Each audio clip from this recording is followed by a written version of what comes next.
За сайн байна уу? Оройн төргий. 6-аас 12 дугаар ангийн хүүхдүүд сурахчгийг хүлээгээд байж байгаа. Тий.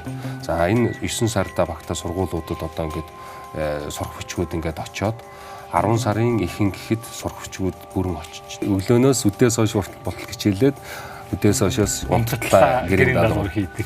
Тэгвэл ингэж их хүүхэд ингэж их ачаалал авч ингэж их хичээгээд байхад ягаад чанар нь муу?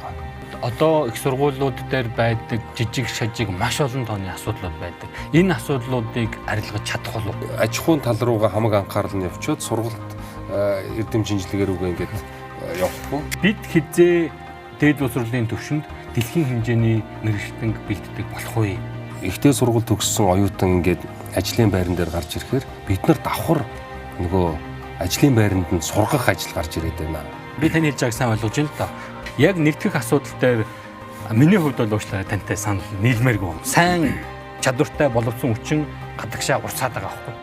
Боловсрол, соёл, шинжилгээ ухаан, спортын сайд Баатар Улиг оролцуулно.